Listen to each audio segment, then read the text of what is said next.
I got into Y Combinator at 17 years old. Now I'm building a fintech startup called Affiniti, and I'm here to share my stories in 60 seconds or less. First, here's a list of things you need to prepare to begin your first ever VC conversation. Number one, you need a business entity and a business bank account. Rule of thumb, set up a Delaware C Corp. Number two, get a pitch deck ready. Don't hire a designer, you got this yourself. Number three, set up a data room. You're gonna need to include stock agreements, employee agreements, testimonials, patents, so on and so forth in one Google Drive or Dropbox. Number four, write 2 sentences about your company you can use anywhere when someone asks, what do you do and who are you? Number five, get an expert in the industry on your team. This could be you, this could be an advisor, this could be a mentor. Number six, get some product traction and early proof of concept. Number seven, get a way in to talk with these investors. And number eight, get a financial plan. I'll dive into more details on each of these later on. So let's talk about how you can turn your startup idea into a real business entity. As someone who's authorized to work in the US and plan to pitch US VCs, I took my pitch deck, went to a few different law firms and said, I think this is gonna be $1 billion idea. If you're interested in working with us, can you front the payments for setting up a Delaware C corporation, and we'll pay you later as soon as we finish the round. A few of them believed in our idea. They thought they'd make a lot more money off of us when we become big and said yes to that offer. So that's what we did. We set up a Delaware C corporation. Me and my co-founder are on 4-year stock vests with 1-year cliff. That means we don't make any of our stock until 1 year after working with the company. And we set up a bank account with Mercury, and we set up a corporate card with Brex and Ramp. Links in the description on how to get all of that done. Building the best C-Stage pitch deck is critical. Let's refine the main ideas you need to include and throw out everything else. No one likes to read too much. Number one, talk about the problem you're solving. Number two, talk about why now. Why do you need to solve this problem right now? And why is this problem the most important right now? This has to do with trends, economy, so on and so forth. Number three, introduce your product or service and how this solves the problem.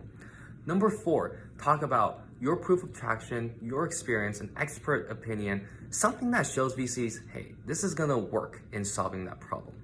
Next, talk about your go-to-market strategy. How will you get people interested in your solution? And then talk about how big this idea can get, the TAM, the addressable market. And finally, talk about your team. Who are you and why are you an expert? Focusing your business around the wrong metrics can screw you over. A lot of founders look at the wrong number, they see it tick up, they get very excited, they keep following that number, they want to get higher, and then boom, their business implodes. So, what is a right or wrong metric? Well, it all has to do with being a vanity metric or a tangible metric. How do you differentiate the two? If a number that grows is not making your revenue, your profit line, your customer acquisition cost better, it's a vanity metric. Here's an example. Numbers of people who visit your website. Numbers of people who post about you on Instagram. Number of customers a fintech product might have. Those don't help your profit margins. A tangible metric is how low your customer acquisition cost is. How fast is your payback time? How much revenue are you generating per customer? Keep that in mind. A lot of brilliant ideas, a lot of brilliant products that can't seem to raise the same amount of money as easily as other folks out in the market. It's a very complicated idea, and I can't answer that in 60 seconds, but I can give a general approach on how you can perhaps improve a little bit. So it's all about giving investors the feeling of social proof. As a human, I want to do what other humans are interested in. This could come in the form of a warm introduction. So maybe have an expert in an industry, another investor, a well-known figure, introduce you to the investor you're talking to. This could come also in the form of so many users using your product, you don't even need to worry about this. Show them the numbers. This is number 1 on the App Store. Show them the customer testimonials. And finally, this could come in the form of telling an investor, I have 10 other people waiting to invest. You're either in or you're out. You know the basics and you're gonna close your big round soon. But let's not forget about the specific terms that might be brought up during negotiation, usually around the SAFE, the Simple Agreement for Future Equity.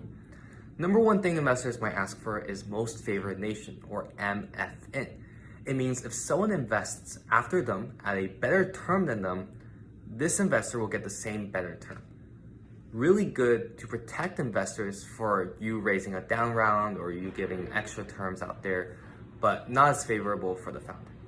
Number two is pro rata. This is very popular for lead seed investors. If someone wants to invest the same amount of equity percentage in your next round, they'll ask for pro rata rights. And finally, info rights. If they want to know your financials every quarter, they'll ask for info rights. During your seed round, you may be wondering, how much should I raise and how long should this last me for? As a rule of thumb, raise at least 2 years of runway for your company. How do you project those 2 years? Well, obviously include employees, software fees, licensing fees, but some things people always forget is legal fees. If you're in a highly regulated industry like medical or financial technology, you're gonna need to project a lot more than you think. Remember that. Also, don't forget that if you're in an industry where you need to put your own equity capital to work, such as financial technologies or lending, you need to make sure you project for that as well. So make sure you get 2 years of runway.